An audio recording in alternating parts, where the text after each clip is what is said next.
So thank you all so much for those of you all who have joined us today. Welcome everyone to today's presentation on boundaries, which is part of our Healthy Relationship series. We are your hosts. I'm Kim Relaford and Rhonda Henry is also here today. Both of us are mental health therapists at UK Employee Health and Wellness. And we're going to be recording today's presentation. And we ask that you please mute yourselves now. And if you have any questions, please raise your hand or put your question in the chat. Since our time together is limited, we want to encourage you to share your thoughts or personal strategies in the chat throughout the session. Thank you for being here today, and let's go ahead and get started. So today's presentation is a new addition to our Healthy Relationship series, and you can find those other presentations on our YouTube channel, and we'll also be sending everyone who registered for the presentation today a link to today's recording, as well as a copy of the slides, a PDF of the slides that we'll be sharing today. When you use that link, it will actually take you to the YouTube channel, and you'll be able to see where those other presentations also live. The first four presentations looked at different types of relationships, such as family and friends, romantic partners, and as well as work relationships. And we touched on, in each of those presentations, we actually touched on boundaries, but we knew that it was just a very small taste of a bigger concept, which is setting boundaries in our relationships and what it means to have and to hold those boundaries in our relationships. So today, we're going to go into that in a little bit more depth, and we may refer to the previous trainings, but we won't be repeating what we covered there. So feel free to view those presentations as you have time. So during our time together, we are going to talk about what are boundaries. We're going to talk about why it's so difficult to set boundaries, boundary styles, considerations for setting boundaries, assessing our boundaries, what types of boundaries there are, practical steps to boundary setting and responding when others set boundaries with you, and then just some final tools for reflection that we'd like to leave you all with. So first, let's talk about how do we define boundaries. So when you think about it from a personal context, boundaries are referred to the limits you set in your relationships, and they tend to protect things like physical space, emotional well-being, time and energy, and our possessions. But at the core, essentially, boundaries are where you end and someone else begins. And that's really crucial for healthy relationships, but also for our own self-respect. When we think about setting personal boundaries, it can be surprisingly tough for several interconnected reasons to actually set boundaries. So everybody understands the concept that boundaries are important, but we necessarily don't know have the tools to set them or feel often like we're ill-equipped to actually hold those boundaries. And there's reasons for that. These are reasons that a lot of us share. One of those are the fear of negative consequences. So many worry that we're saying no or setting limits will hurt someone's feelings or lead to anger or even damage that relationship. Also, rejection is a big deal there too. There's a real deep-seated fear that asserting our own needs will cause people to leave or withdraw their affection. Often there can be a fear of conflict that might set somebody off or lead to uncomfortable conversations or disagreements, which most of us, we try to avoid conflict whenever possible, but conflict is a reality of life. And so avoiding it for the sake of avoiding it is actually going to cause more trouble in the long run. And then finally, under fear of negative consequences, it might be sometimes feel like we're being selfish or difficult. And that's because of societal conditioning, which often praises us to be selflessness. That's the reason we also struggle sometimes with self-care, because people think that's selfish as well. But honestly, I always think of self-care or setting boundaries as selfish with a little s, meaning that it's selfish in the way that makes sure that we get our own needs met and actually have more to give to the people in our lives. The next way that boundaries can be surprisingly tough to set is through internalized beliefs and past experiences. So if you might be struggling with low self-worth, you might not value yourself as highly as you should. You may not believe you have the right to set boundaries or that your needs are important. People-pleasing tendencies often come into play here as well. Some people have learned to prioritize the needs of others to gain approval or to avoid conflict. Sometimes our childhood experiences and environments lead us to not either know where boundaries are, maybe have experiences with weak or non-existent boundaries, or that they were consistently violated. as a child, and that can make it difficult to develop healthy boundaries as an adult. And also sometimes might involve a lack of validation, inconsistent parenting, or even taking caretaker roles in early in our lives. So, those things can really cause us to not have those skills we need to set boundaries. The last one under this section is about trauma.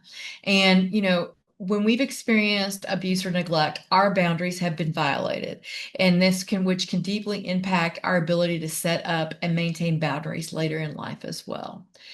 The next one is lack of awareness and skills, not knowing your own limits. Sometimes people haven't taken the time to identify what their needs or values and comfort levels truly are. So how do we know where a boundary is needed when we don't know what our limits are? We sometimes find it difficult to communicate assertively and clearly and respectfully to express our boundaries, and it can be challenging, especially if you're used to being kind of passive aggressive. In order to avoid conflict, we might say things in a way that like it's not very assertive. And then also not knowing what healthy boundaries really look like, because if you haven't witnessed healthy boundaries in action, it can be hard to imagine and implement those in your own life. The last one here is societal and cultural factors. This first one is social conditioning. And as you know, societal norms can pressure individuals, especially women, to be accommodating and to prioritize others. And we talked a little bit about that when we talked about, that the internalized belief system. But there's also cultural differences that can impact how we view the settings and keeping of boundaries as well. And we're going to touch a little bit more on cultural factors later. And then the last one here is FOMO, or fear of missing out.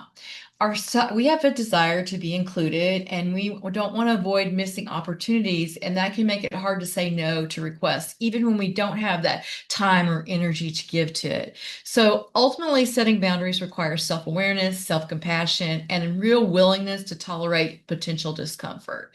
It's a skill that can be learned and strengthened over time and lead at least to healthier relationships and improved well-being. So let's talk a little bit more about boundary styles. I really like this visual because I think it really explains kind of like the three types of boundary styles that people might have. And so we have on here porous boundaries, and porous boundaries are those when the lines between oneself and others become blurred or easily crossed. I also have heard this called, and I kind of like this idea of them being leaky. Leaky boundaries can allow your energy and emotions and responsibilities, they seep out, or others can seep in, and it can lead you to feeling overwhelmed or drained or even resentful, and it can negatively impact your relationships. And so, like, people with porous or leaky boundaries tend to let anyone get close to them. They're overly trusting, even to strangers. They don't understand the state, the levels of trust and earn trust. Sometimes they overshare personal information. It's hard to say no. They tend to be overly involved in other people's problems, and they adopt others' opinions instead of holding on to their own. This is definitely where conflict avoidant people struggle with boundaries, because of this leaky boundaries, and they often don't assert their own personal values or communicate passively. Unlike porous boundaries, I want to click over to this final column and look at rigid boundaries before we talk about healthy boundaries. So unlike porous boundaries, rigid boundaries keep almost everybody at a different. Rigid boundaries are like walls that are difficult to move or change, and in relationship, they can often look like someone being willing to compromise or share their feelings or consider another person's perspective. It's a very untrusting way to be. Says no to everything. It's an automatic no, very guarded about themselves, detached from others' problems, tend to ignore others' opinions, avoids conflict, but in a very different way from porous boundaries, where avoiding conflict is giving in to others with porous boundaries. With rigid boundaries, it's about pushing others away. And can have a very inflexible personal values, and sometimes the communication looks very aggressively. So what we're trying to aim here for is kind of the middle. And that's healthy boundaries. It's selective about whom you let in. It takes time to build trust with others. You share personal information appropriately. You can say no when you need to. It supports, it values, it accepts conflict as a normal part of life. It's a healthy boundaries stand by personal values, but can be adaptive and very much communicate assertively. When you think about healthy boundaries, think about it as having a clear fence around your yard. You decide who comes in, what stays out, and how close people get. It's about having a strong sense of self and also knowing where you end and others begin. So we're going to talk a little bit more about some strategies for setting boundaries, but here's some considerations for when you're ready to really think about how you might set those boundaries. And the first is about anticipating and planning. I don't know about you all, but I am not good on the fly. So if I don't really have a clear sense of what my boundaries are, it's really easy to feel overwhelmed in those moments and and miss the opportunity or to let those opportunities to pass me by when a boundary setting probably is necessary. So for me, it's important for me to consider potential boundary challenges in new situations or in new relationships.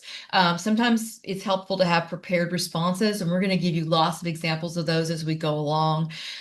Time and setting are important. It's just not every place is the best place to set a boundary. Sometimes, a lot of times being able to pull somebody aside and talk to them is important. Other times it can't wait, and it's important to set it at that moment in time. And then finally, again, cultural considerations should be part of that anticipation and plan.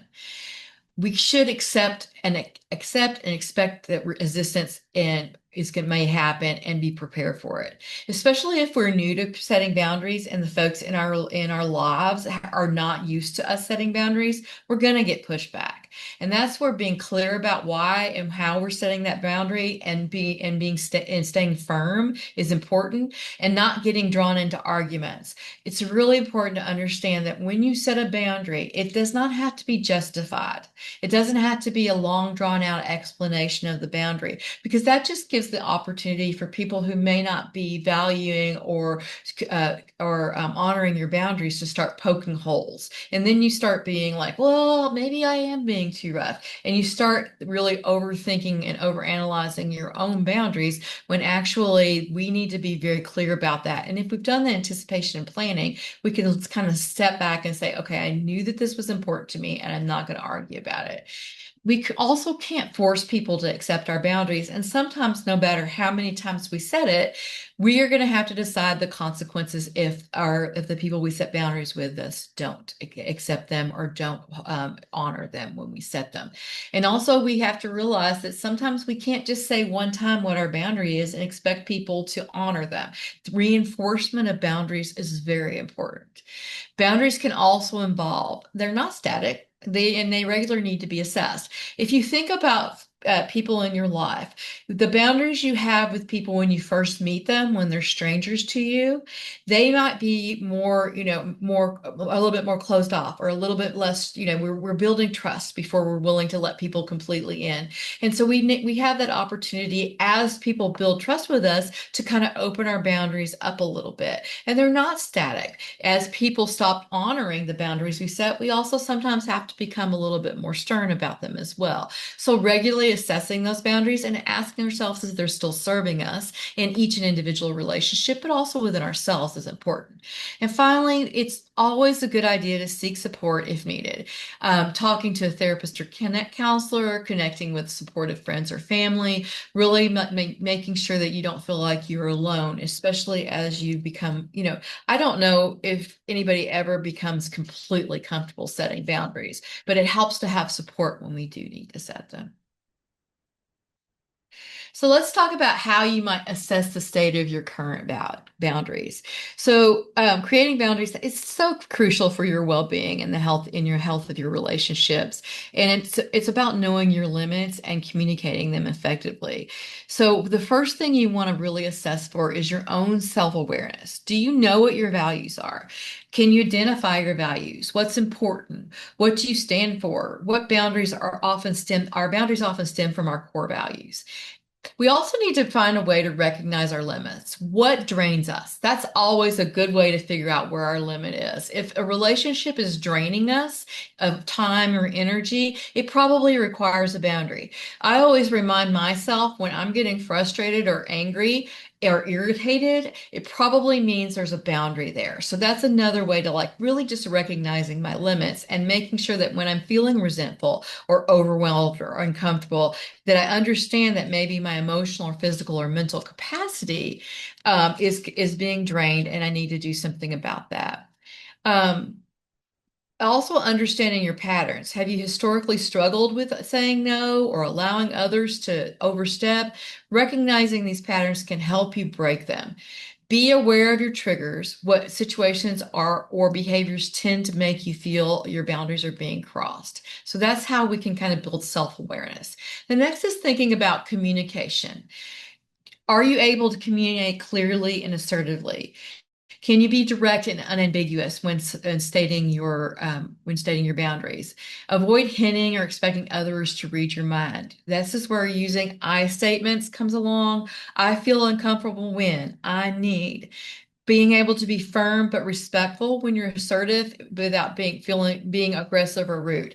Now, if you have not had practice or it's not your strength to be assertive, you're always going to have that little hint of being afraid you're being aggressive or rude when you are asserting your boundary because it's uncomfortable for you. It's a not known. So assertiveness and aggressiveness are two different things. But be firm, be respectful, be consistent, enforce your boundaries consistently. Do you uphold your boundaries, or even if, when it feels difficult, do you do so? And then getting back to that ideal of respect, thinking about how and you're being treated, how that differs from how you'd like to be treated.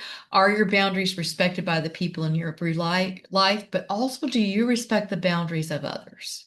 So we've all had those experiences where maybe we might have been raised in a family of bulldozers and we have our bulldozer keys very firmly in hand and we find ourselves running over people's boundaries. And so we might have to learn to pull ourselves back from that and really respect other people's boundaries, even when they don't make us happy or uncomfortable or make us uncomfortable. The last one is energy level. How do you generally feel after interacting with others? Are you often feeling drained or resentful or taken advantage of? This can truly be a big indicator, again, of boundary issues.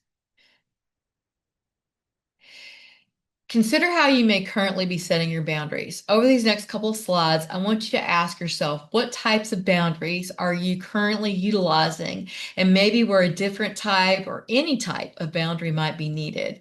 So, first, I want to talk about the difference between hard boundaries and soft boundaries. Hard and soft boundaries are two distinct ways of defining and maintaining personal limits and relationships in various aspects of life. Both hard and soft boundaries play crucial roles in maintaining healthy relationships and protecting your well being. Hard boundaries are essentially about self respect and safety. They communicate what is fundamentally unacceptable to you and prevent others from taking advantage of you.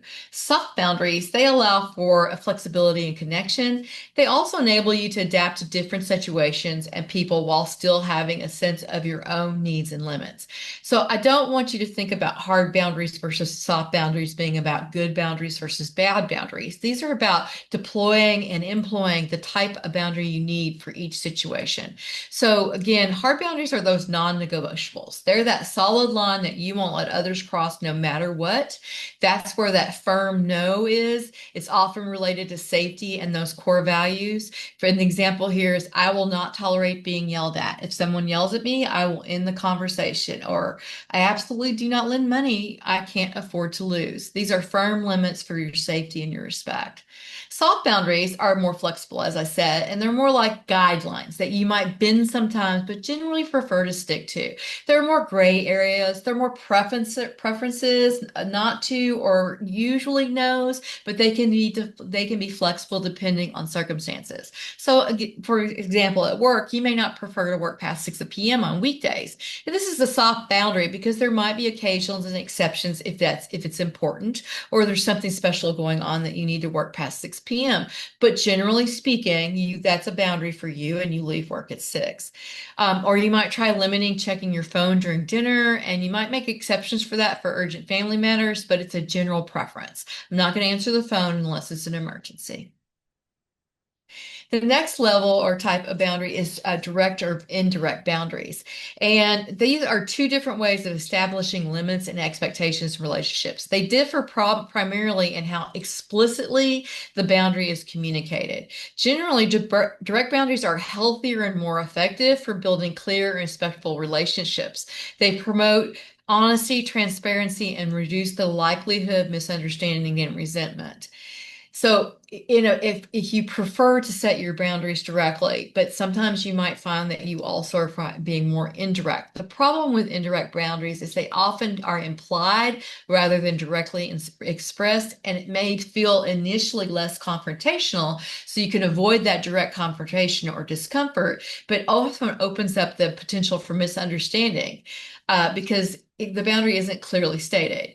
I often think about like with kids. I mean, they know when your boundary is pretty indirect, right? So like if you say maybe, they're going to know that's not a yes or a no. So they're going to start wearing you down on those maybes. And as adults, we have different versions of that. Well, she said maybe. So maybe this might be the time she'd be willing to do that, even though what she really meant is no. There might be exceptions to that, but no is my answer. It often leads to resentment if the indirect boundaries are consistently ignored, and it makes you feel sometimes unheard and resentful as well.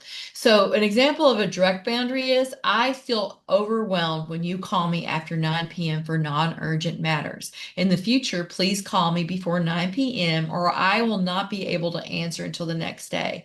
This might be also another direct boundary you set at work where I do not respond to email after 5 p.m. If it is an emergency, you're welcome to text me and I will choose whether or not I'm going to respond to it, but I will not be responding to email after 5 p.m. An indirect boundary would be something like instead of directly talking, saying they can't talk, someone might reportedly answer calls with vague excuses or take a long time to respond, or hoping the person will get that hint that maybe they shouldn't have emailed or called in the first place. Okay. Spoken or unspoken boundaries. These are two ways, again, to we establish limits in our relationships and interaction. Ideally, most boundaries are spoken to ensure clarity and respect. However, unspoken boundaries can also serve us as an initial indicators of discomfort or as a way to protect oneself when direct communication feels unsafe or ineffective. It also when we only rely on unspoken boundaries, it can lead to frustration, resentment if others don't understand or respect them. So, generally speaking, spoken boundaries are important, but unspoken boundaries are also important. And I don't want to discount them as being appropriate things to do sometimes, especially in relationships where you feel like there's a power differential or where having had conversations or set spoken boundaries in the past has not made that person honor them. And so instead of saying, I'm going to leave the room if you yell at me, you consistently get up and you leave the room when someone starts yelling. So spoken boundaries are things like, I'm not available to talk again after 6 p.m. Please don't borrow my things without asking. I'm happy to help, but I can only dedicate an hour to this. It bothers me when I'm interrupted. Please let me finish my sentence. Unspoken boundaries, however, are things like consistently leaving the room, like I said, not responding to texts or emails outside of work hours, declining invitations to events when you know your values will be compromised, or creating physical distance when someone stands too close for your comfort. So you don't have to actually say, hey, you're standing too close for my comfort. You can just step back away from them. And, sometimes we just RSVP no when it's invitations to events where we know that it's not good for our values or that we don't want to uphold whatever that event might be standing for. So those are some examples of spoken and underspoken boundaries. Now I'm going to turn this over to Rhonda, who's going to talk to us about setting the boundary. All right. So, Kim, do I need to do something to switch so that I'm on screen? Sorry with that speaker view.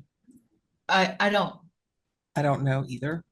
I I'm don't gonna know. go, give me 1 second and then I'll put us Okay. back on regular. You are on the screen now Okay, as the good. Just speaker. Okay, just making sure.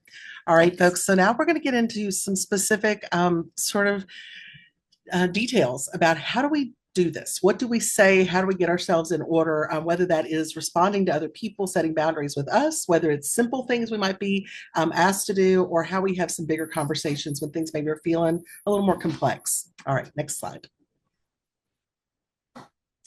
Right. So when we are thinking about sort of our response script, this idea of what kinds of things can we say back or can say back when someone is making a request of us, I wanted to start with things that might feel a little simpler. And I think, when we think about what we want to say to folks, I'm going to give you lots of different language and different sort of examples of ways you can put things. And that is not to say that you've got to master all of those, but it's really trying to figure out and find what sort of language works for you and what feels authentic to you. So I think anywhere where you can tend toward keeping things more simple, more kind of short and to the point, and more authentic, you're going to be more likely to do it. As Kim said earlier, many of us, I think, even when people really build a lot of skills around this, it can still feel uncomfortable, to set boundaries depending on the circumstance or the person, that sort of thing. But I think if we feel like we're saying something that feels authentic and true to us, we're going to land a little closer to that goal. Other folks don't have to understand or agree with the boundaries we're setting, why we're setting them, why it's important to us for those to be real and valid and for us to expect those to be respected. And so I think, for me, that's kind of a starting point as we sort of think about what we want to say or how we want to approach the conversations, is really getting grounded in what feels important and right to you, regardless of whether or not someone else understands it. You may have a broader conversation about where the boundary comes from. You may give a lot more background or try to give more insight, but it's not your responsibility to make sure everyone understands why you're coming from the point of view that you are. It's okay just to say, this is important to me. So you see these sort of two sides of, some ways you can kind of put together some phrases that might feel comfortable for you. So that idea of kind of start with, those versions of, I'd love to do this, but it doesn't fit my schedule right now. Now, I will say for me on the left side, I personally would not say that I wish I could, but if I didn't really wish I could, because I'm not wanting a back and forth about, oh, but she said she wished she could. Well, we've got to make this happen. We've got to change the date. We've got to, do all these things. I don't want to open that can of worms. If it's, I can't go because I don't want to go, then I need to be able to say, I appreciate you asking. It's just not going to work for me, or whatever feels right for me. But I think sometimes kind of that piece Kim was referring to right before she handed over, sometimes in our discomfort, in that moment, we try to soften it more than we maybe intended to, or we try to frame it in a way that's a little bit of a lighter landing. And sometimes we end up exchanging sort of that immediate discomfort for longer term resentment. If I just said in the first place, actually, I just don't have time for this. I don't really wish I could do it. I really just don't have time for it. It would have got me closer to where I wanted to land. All right, next slide. There we go. So we're going to look at this kind of boundary circle map activity. And I know there's a lot on the screen. I'm going to talk us through this. This is sort of the overview of using this activity. I'm going to talk us through each part of it. And we're going to also go through two examples of it. So we're going to kind of see how this would work out and what kind of language we would use in a couple of specific examples. Because I think, a lot of times there are many barriers, like Kim was talking about, many barriers that keep us from stepping forward into those boundary conversations. I think a good starting space is that middle circle. Really getting clarity on what is it I need, what's going on. And sometimes we might have a real clear vision of that. As Kim was mentioning, sometimes we may need to do some work on that part of it. It might be really sitting down, individually, or sitting down with a therapist, or sitting down with our partner and really thinking about, okay, what actually is going on here? I know I'm uncomfortable, or I know something's building up some resentment, but I need to kind of get clear on what's happening. So thinking about what's going to help you be able to be relaxed in your own skin, what's going to help eliminate some of the stress or anxiety or overwhelm that's going on. What's going to help you feel grounded or steady? What's going to bring maybe some predictability or security, if that's part of what you're looking for, or help you feel more balanced. So thinking about that piece of what do I need in this situation? What is it that's kind of gotten off? And again, I think when we go to the examples, that's going to get a little clearer to how to do that. So then from that kind of what do I need place, we're going to look at communication. What can I say to this other person to state those boundaries? What words do I put it in? What part do I focus on? How big do I make the conversation? Do I really hone in on just this one part, or do I bring in two or three other examples? So kind of getting some clarity on what that looks like. This step is really intended to help you put your needs into those specific words. So again, keeping it simple. And I think our examples will help with that in just a second. That declaration idea, that's the things that we can say to ourselves to help us stay strong in that boundary setting. I think a lot of times that's a place where we struggle. We start getting in our head, and going down those spirals. But what if, fill in the blank, all the worries we have about how it's going to go south, how they're going to react. So being able to have some things that we've thought ahead of time when we're kind of in that more steady, grounded place, we really put some thought into it, and we're able to kind of craft some statements to ourselves to remind ourselves This is important. This is why I'm doing this. And then that idea of consequence, what is going to be the fallout if this person is not able to respect the boundary that I'm setting? What is my choice of what I'm going to do about that? We're going to talk a little bit in a few minutes about sort of that difference between ultimatums and boundaries and whether I'm putting responsibility on me or the other person. This consequence piece is what I'm going to do in response if that boundary is not being respected. All right, let's go to the next slide and we'll look at an example of using this. So this example is using a romantic partnership as our example we're coming from. Similar stuff might pop up for family or friends. So what do I need? I need personal space during arguments. I don't feel safe when people get too close to me, when they're yelling or angry. I need somebody to stay at an arm's length distance from me when we're arguing. So that physical boundary is what they're needing. They're wanting space if we're in the middle of an argument. How do we communicate that? So one way of doing that, when you raise your voice at me, I feel frightened. I'm asking that you don't raise your voice when we have disagreements. Instead, I'm asking that we take a few minutes alone to cool off. Yelling makes me feel unsafe, and I don't want to feel unsafe any longer. Okay. Again, you may not say it that way. Even thinking for yourself, if you were in that kind of situation in the yellow bubble, how might you say that? What might feel like a way that you would start that conversation or what you might put out there? But I think having a really specific, here's what the problem is and here's what I'm needing in response to that. Those declarations, I think this is such an important part of this, especially when we're in that kind of grounded headspace. Maybe we're talking with our therapist or we're talking with our best friend and kind of processing through how we're going to do this, really remembering some of those declarations. I've got the right to speak up for myself. I have the right to be safe in my relationship. My goal is to have healthier communication and grow closer to my partner. What is my intention? What's this about? Folks that have been in sort of our previous relationship programs, remember that North Star idea. Who do I want to be? What's this about? What am I doing this for? And even having those things, and a lot of times in a practical sense, I'll have clients when I'm working with them on this, have them put them in a note on their phone. So when you're doubting yourself, you can really quickly kind of pull that up and read those points. Why is it that this is important? And then looking at the consequences. If this is something that continues, what am I going to do? Maybe part of the consequences, I'm going to ask for a timeout when I need it. Maybe it's this idea, if I don't feel safe in person, I'm going to leave. I'm going to leave, our apartment and go to my best friend's house, or I'm going to leave and go over to my sister's house. If we're on a phone call, texting or talking on the phone, I'm going to end the conversation. If I'm not feeling safe, I'm going to stop that. So I kind of know what this game plan is.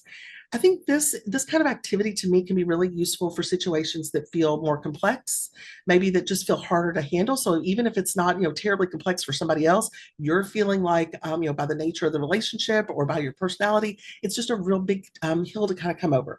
I think being able to sit down and kind of work out some of these different areas. What's the core of what I'm wanting to say? How do I want to start expressing it? Why am I doing it? And what am I going to do if it's not held?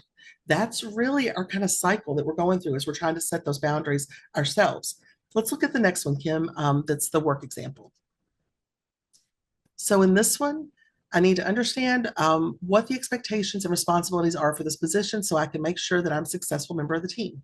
So somebody wants to know what their job is. I just need to understand what it is that's expected of me and what my responsibilities are. So how might I say it? When I start working on a new project, it's helpful for me to have an opportunity to talk about what the expectations and deadlines are so I can prepare to be successful. When an issue comes up and I'm not informed in a timely manner, I feel frustrated and constricted in my ability to make the changes that will be helpful. So again, that may or may not be the way you would say it, but how would you sort of package that? I need to understand what this is. Well, I might say it in this way, or I might say it this way, but really getting to the point. We don't need to put 50 examples in that boundary when we're setting it. We need to hone in on here's the issue and here's what I'm asking for. The declaration side of it, what am I doing to kind of keep myself motivated and on track and feeling like I deserve to do this? I have the right to ask for, I have the right to ask for what will help me be successful in my position.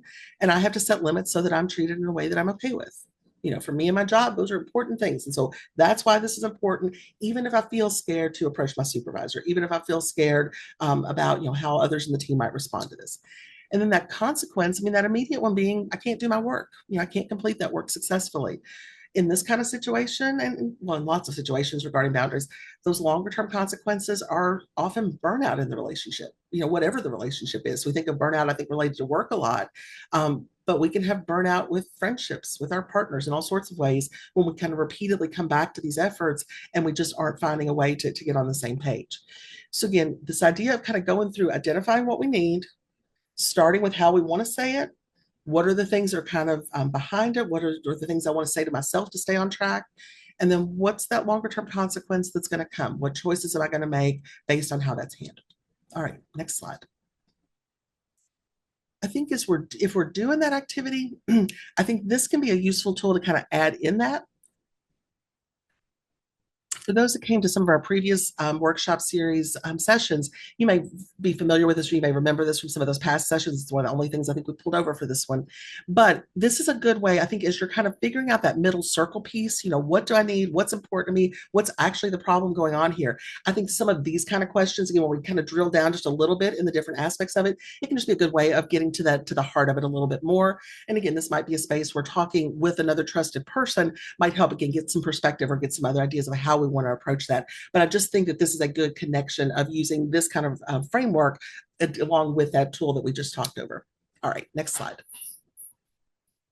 All right, so I love this little set of things that are boundaries and things that are not. So let me go through a couple of these. And one of the things that this kind of brought up for me on sort of looking at this is that idea of ultimatums versus boundaries. Because I think, I will hear that come up often from folks, where I want to learn to set a boundary, but I don't want it to come across as an ultimatum. I don't want to be threatening or come off as in an aggressive way that's not intended. I'm just wanting to set a boundary and helping them kind of understand the difference. I think at the heart, and this is a longer conversation, but I think at the heart, the big difference there is a boundary is about me controlling me. What I'm going to do if I'm not treated in the way that feels healthy and appropriate for me. An ultimatum is about trying to control someone else's behavior and trying to sort of manage them. And it's other focused. And so when you look at these, like, let's read through these with that idea. So, not a boundary, you need to be more considerate and thoughtful. Well, first, wow, talk about something super nebulous. Maybe I think I am being considerate and thoughtful. Why don't you think I am being? The proper boundary, I would like you to do this specific thing for me. And if you don't, that's okay. But I'm not going to invest more time into this relationship. So I'm not saying you're a bad person. I'm not saying, you're the worst of the worst, friends that I have. But if this behavior continues, I'm not able to continue investing in the relationship. I think as you look at each of these, and we kind of talk through each of these ones that are on here, keep in mind the not a boundary ones all start with the you, and the proper boundaries all start with I. Okay. So boundaries are about what I'm going to do, what I need here. Not a boundary, you need to show up on time. So I'm trying to control their behavior. I'm telling you what to do. A lot of things can get packed into that. That proper boundary, if you're late, we're not going to wait for you. Do what you need to do to get there on time or not get there on time. But I know that this thing starts at this time and we're going to go ahead and leave at that point if we need to do that. So I'm talking about my behavior, what I'm going to choose to do. You can't talk to me like that. Again, I'm trying to control that behavior. They can talk to me however they choose to talk to me. But the proper boundary is, if you talk to me like that, I'm going to hang up the phone. You can choose how you want to talk to me. You can choose what words you want to use. Using that example from earlier, you can choose to be threatening or coming into my physical space, but I'm not going to stay in that space. I'm going to choose to take care of myself. That not a boundary, you need to respect my time. And again, I think that's a real nebulous. Maybe I feel like I am respecting your time. The actual boundary, I'm going to end the meeting at the scheduled time. This is what I'm going to do. This is what's going to happen. So even those small tweaks, and I like this example with these just because they were so short and just kind of right to the point. But I think it shows how much just that little shift in orientation makes such a difference in terms of who's responsible for it. And again, am I trying to control and change all of you? No, but I'm letting you know this is what I'm going to do in response to that if it continues. Okay, next slide. So respecting the boundaries of others, y'all, I think this is its own little skill set that we want to work on.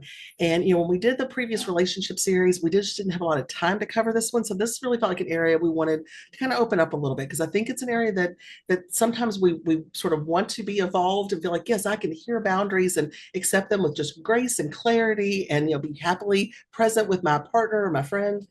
But for a lot of us, the reality is they can feel hurtful, they can feel confusing, they can feel a little overwhelming. So let's talk a little bit about how do we want to show up for our people that we care about when they're trying to set boundaries with us. All right, next slide. So, keeping in mind, I think that there's not like one singular right way. I'm going to give you a lot of examples over the next few slides of language. I'm going to have a lot of quotes in there, and it's really just to give you some ideas of language because I think that's a really difficult starting spot for a lot of us, especially if we've not had a lot of good boundary role models. We've not seen it in our workplace modeled in a healthy way. We didn't maybe grow up in a family that set boundaries in a healthy way. It can be really difficult to figure out, like, how do I even figure out the words to put together? So, you're going to see a lot of those examples. But keep it in mind, again, there's not just one right way. There's a lot of examples, so hopefully you'll find some things that sort of resonate. I think a couple of things that we know too in terms of responding is that those things are going to be influenced by who we are and what part of life we're in. So that's going to be influenced by things like the culture we're in, and whether that is broader culture that we're part of, whether that is our specific family's culture or a friend group norm that's going on. Those things are going to influence how we approach stuff, what things feel right and wrong for us, and our comfort level. I think with some of that. I think also keeping in mind that the types of relationships are going to make a difference. So again, you might find that you can do this relatively easily in a work setting, but you might really struggle with your family of origin, with all that history. And so you might find that you have a different approach, in those different settings with different folks. We also know that things change over time, and what might have worked when I was roommates with my friend, 5 years ago, might look really different now that we've each got partners, we've got our own separate homes, and how do we kind of navigate that? And so being able to acknowledge and respect and adapt to those things that do change over time in those ways. I'll also say when I talk about authenticity, let me just give you the caveat, like I'm not here to monitor your white lies. If a white lie sneaks in as part of this, if that's no, I've got other plans and maybe those other plans are, sitting and staring at my wall, that is up to you. And I got no judgment about that. So when we talk about authenticity, keep that peace in mind that you can broaden it in the way that feels right. I think especially if a boundary that's coming at you feels maybe surprising, it feels difficult to sort of take in. If you're feeling some bigger feelings come up, here's some starting things that can help. Taking first saying thank you, trying to start that interaction with some gratitude and openness, because we know, and I believe every one of you would not be here if you didn't believe that boundaries help make better relationships. We know that that is the case. We could spend a lot of time going there, but I believe that we're all bought into that because we're here spending this time together trying to dig into this. So if we know that that is a thing that can build that relationship, even when it's hard to hear, starting by trying to ground ourselves in gratitude. I'm glad you're talking to me about this. I'm glad we can figure this out. I'm glad you felt like you could be honest with me about it. Asking for clarity if you need that. Asking for time to process if we need it. I think that's a really big one. And again, depending on how complicated it is, some things don't need that, but things that maybe feel like they come with more emotion, they come with more surprise or more sort of feeling of overwhelm. I think being able to ask for some time, just so we a lot of us on the fly are not always saying the thing we really hope to say or we really intended. So giving ourselves a minute to pause, to get our emotions in order, to take care of ourselves can sometimes be helpful. And then finding an appropriate person to process with. I know we talk about therapy a lot because, well, no surprise, we're therapists. But keep in mind that can also be safe people in your life. One caution I would throw out though is if you're having a conversation with someone to try to get some clarity around your own boundary setting, being cautious that you don't bring in somebody who is part of that system. If you're trying to have this conversation with your mom, you may not want to bring, your sister in for the conversation. I don't know if you will or not, but just being mindful of those relationships and kind of double binds that it might put folks in. But having another person to talk to, especially if this is a new area, if it feels scary, it can be helpful. Next slide. So these little idea of like scripts for responding, I love this little graphic, so I wanted to keep this one in here. But these are just some simple responses. For some things that come up, we're talking about a lot of the really big, complicated ones. For some things, they're simple. You're going to hear somebody say, can we not go to that restaurant anymore? It takes me forever to drive across that side of town, and I'm trying not to blow all my money on gas. And can we just meet in the middle? Sure, no problem. Like I didn't even know it was a thing. No issue. I got no feelings about it. Absolutely, we can do this thing. Some of them are obviously more complicated, but these are some of those like kind of small responses, those kind of easier, even if it's something that is a little bit newer, it's new information. I just need a moment to process or give me a minute to think about it, so that I can come in with some questions. I'm glad you care enough about our connection to tell me this. I'm bummed to hear it, but I'm really glad you trusted me to say it. So again, they don't have to be super complex. They can be these things. It's really about, I think, what feels, again, natural, what feels comfortable for you getting it out of your mouth. I would encourage you with these as you're trying to kind of figure out what is more comfortable for you than others. Say them out loud. Like it will sound silly, but like go through and say some of these things out loud and notice, like, nope, that does not feel right. I would never say this way. All right, get back to the drawing board. All right, next slide. So this idea of finding the right words, again, I'm not going to go through all of these. There's a lot of different quotes on here, but I try to kind of break these up a little bit around this idea of kind of where the resistance is. You're trying to keep the door open for dialogue. You're wanting to kind of acknowledge and respect the boundary. You're feeling disappointed, but you're wanting to still be respectful. You're wanting more, kind of gentle clarification. Maybe you're feeling a little defensive. So again, these are just some different ways of kind of putting those together. Not going to be everybody's not going to use all of them necessarily, but it gives us a starting point to start forming some of the language. And again, kind of going back, not us moving back a few slides, but thinking back a few slides to that circle map exercise. When we're trying to think about how we want to say this is the place to think about some of that. Like, how would I actually put this, or what would I want to do? All right, next slide. So this one I was trying to pull together here. A few different examples of ways that we sometimes unintentionally may be violating other folks' boundaries around us. I think many times when these things are happening, they are not ill-intended. They are not trying to take control of someone. They're not with that intention or purpose of hurting somebody else. But often what we can find is, we may be unintentionally causing some strain in that relationship or some additional stress on this person we care about or a coworker that we just didn't mean to put in place. Some of these I think are a little more obvious than others. I want to touch base on a couple of the ones that I've starred there, just so we can sort of be thinking about this. And I think it's a good time, if some of these sort of resonate with you, it might be a good time to do that kind of self-audit. What does this look like in different parts of my life? Do I feel like I'm kind of showing up in those areas the way that I want to? So a couple of these, one is that idea of kind of guilt tripping when somebody is saying no. So, if we have maybe a friend who's saying, I don't know, they're trying to save money and they just can't go out as much, or they can't go spend and shop the way maybe we used to, and they're trying to set some limits, maybe spending more time with their partner. When we kind of inadvertently encourage them to do the thing that they're trying to set the boundary around, when we're saying things like, but I'm going to miss you so much. But it's so fun. When we go to that trip to IKEA together, we always have so much fun and we stop at this place and it's just our thing. That kind of guilt tripping, that pushing against that boundary, even if that intention is, I really care about my friend. I love our trip to IKEA we take every year. I really was excited to go to this restaurant we really love to go to up there. Even if that's what was all behind that, we know that kind of overpressing on someone is definitely pushing up against that boundary. And so being aware when we're doing that, what's my intention? Like being able to say, maybe we would reframe that a little bit. Maybe it's oh, could we go at a different time of year if that's part of the problem? Could we go and just do a browsing day? Is there something else we could do different that we wouldn't have money involved, but we could still go spend a day together? So we could look for other options. But if what we're kind of locked into is, I'm pushing toward this one thing that I've got my sights set on, despite the fact my friend has told me that's not working for me for whatever reason. So being aware that when we're doing those things, we're unintentionally putting more strain and sort of pressure in that relationship. Another area that I hear about a lot, and I don't know if the other therapists are hearing about this, but this issue of kind of sharing photos online.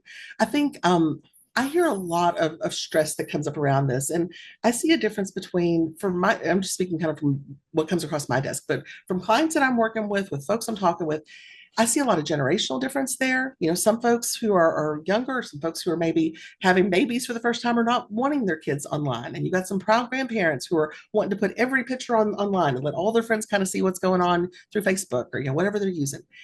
Sometimes those kind of things, even again with good intention, got a grandparent who's saying, but I'm so proud and she's so cute and I just want all my people to see. And how is, Aunt so and so across the country going to know what she looks like if they don't see it here? And it can really run into just differences in parenting, in how we want to be in public spaces, our social media use. It can touch on all kinds of things there. But sometimes just that activity, I don't want you to share this and I do want to share this. And now we're trying to kind of convince that person, or we're thinking maybe I'll share it and I'll just block them so they don't see it, you know? Pushing up against those boundaries. Again, even with good intention underneath of it, but it's probably a space better for a conversation about that sharing or what that means as opposed to pushing on that boundary. And then sort of that not accepting when other people need distance. And so I think, these areas in particular are a place where, or these examples are an area where I think, especially as relationships evolve over time, sometimes we'll see things that become different and become more difficult to tolerate. So, you see this a lot in family of origin. You've got folks who are growing up, you've got maybe a kid goes away to college or they move out into their first apartment. and they're not spending as much time with the family. They're not coming back and doing dinner every weekend, or they're not, doing some of the things that have been the norms. Maybe they get their own partner, they, have their own family, and you start not having time together in the same way. And you may miss that person. We want to work on that and we want to get them closer. But being able to respect if they've asked for distance, being able to respect if they need some space in some ways, can sometimes be challenging. Again, these are folks maybe we love, we want to be closer to. And so recognizing the needs of each side of that sort of conversation, how do I say this? We can look for places of compromise, but I think when we're continually guilt tripping or pushing, that can definitely be a place where we're pushing into those boundaries. I think as relationships change, and again, I use families and sort of kids growing up as one sort of natural occurrence. This can also come up though within our friend groups, as folks move or get different jobs, have kids, partners, those sort of things. Folks maybe that live together as roommates, now they don't. Anytime relationships have gone through changes, what had been the norm in that earlier point in the relationship just may need to evolve along with it. And I think in this area in particular, it's just a really good place to ask, does it bother you when I ask this? Or I notice we seem to get a little friction when this comes up. Is this an issue? Are you okay with me doing this? If we can talk about it and ask about it, we're able to really open up that conversation in a different way that ultimately tends to bring us actually a little bit closer. All right, next slide. So I'm not going through all of these one by one, but again, in that effort to kind of respect boundaries, if that resonates as maybe an area that you're wanting to work on a little bit, or making sure that you're kind of on point, and doing the things that you value and are important to you in your relationships, these are some of those things we can work on. As we're doing more active listening, we're building our communication skills, respecting personal space, seeking consent. Is it okay if we do this? What do you think about that? I know we've always done, IKEA is our annual trip, but I know you're trying to save money. What about this year? We just do something local that we can, not spend a lot on. We still get to be together. So really thinking about and asking questions, looking at some of those bigger pictures. Respecting privacy, I think broadly, that's really an area that sometimes, again, folks kind of overstep, especially when it comes to social media. That's just a particular area that I see that come up a lot in. So if we find ourselves pushing on that one a little bit, is that an area we need to recalibrate, maybe pull back some? Honoring time commitments, and I think sometimes those might come up and we think of those more with sort of formalized things, getting to a work function on time, or getting to church when it starts, or, that sort of thing. But keep it in mind, if we've set up a plan to meet our friend for lunch and we got a standing lunch date, and I'm always the one who's 15 minutes late, am I sending some messages to my friend that I'm not really wanting to send? Am I putting some strain in that relationship that doesn't necessarily need to be there? I think, being able to just acknowledge and reflect when folks have set a boundary with us, or we've sort of noticed, we've started picking up on some of those kind of more subtle pieces, like Kim was talking about, some of the unspoken things. I noticed, my adult kid actually rushes off the phone all the time. Maybe I need to talk to him about that. Maybe I need to reflect on what's going on there. And maybe we need to talk about, actually, is that a bad time I'm calling you? I notice you don't seem to really want to talk during the week. Could we just talk on the weekends? So being able to reflect on those things, accepting what other people are communicating to us. We can ask for clarification, we can have more conversations. We may also decide that's not something I can do. Maybe I need to have some space from this relationship. So being able to, either accept it and sort of work with them, or noticing whether this is a place where I need to pull back myself. And then just, again, respecting folks' autonomy, being able to sort of see, even when, especially it's in relationship to us, even when it's my adult kid, even when it's my sister, even when it's my dad, they've still got their own opinions, they've still got their own needs and preferences. All right, next slide. And then these are just some reflection questions I wanted to share. So I think, I do this a lot with clients that I work with. I do a lot of journaling work. And I really think journaling can be just a way of getting into some deeper stuff than we sort of have as our first thought around some of these topics. I would suggest, if some of the stuff has resonated with you today, like if you found yourself on a couple of those points thinking, who, yeah, but I still am not quite sure how to get over that hump, or I might see myself reflected in this piece and I don't really know what I want to do with it. Digging in through journaling is a good place to try to process some of this. Sometimes I think, we'll think the same things over and over, but sometimes getting it into words, seeing it on a screen or on a paper, it can just really help us get a little bit of a deeper insight.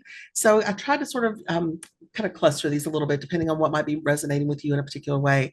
And again, I think this is a thing that we can do as a one, that's what I'm looking for, sort of a solo work, doing this stuff individually and reflecting on it.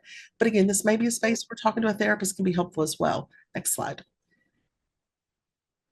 And so this is we are the four therapists in the mental health team. We are with Health and Wellness. We are all available for individual therapy. We do not do couples counseling through our program, and we do some very, very limited family sessions, but primarily we're doing individual counseling and then connecting folks to other resources if they need longer term services or broader services beyond what we provide.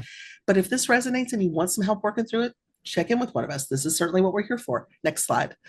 All employees are eligible for 5 visits through our office per year. So that renews every fiscal year. Every July 1, you've got those 5 visits available. We can talk about all sorts of topics, work related, home related. What we talk about is private and confidential. It does not go in your personnel record. No one, we are not in the EPIC system. No one else at the university is going to know or have any access to any of your information except for your therapist. But you can scan the QR code there if you're interested in learning a little bit more about health and wellness services. We certainly also have a broader health and wellness team. So we've got health coaches, folks who are doing nutrition, exercise, all sorts of different things that are available to us as employees through our benefits program. For the employee therapy sessions, you get 5 per year. Those can be used by you or your loved one. So a sponsor dependent or you, and those are also available to retirees. This, I think, is the last of what we've got here. Kim, anything we want to add before we wrap us up for today? I don't have anything. Okay. You can check on that page for future upcoming sessions. We will likely be doing more things around relationships because that is certainly an area of interest for Kim and I. And if you feel like it would be beneficial to come in, we would be happy to see you for a one-on-one session. Thank you all for coming. As Kim mentioned at the beginning, we will be sending out the PowerPoint slides for you, along with the links to the past recordings of the previous sessions as well. So those will come out to you the next day or two. Thank you all. Thank you so much.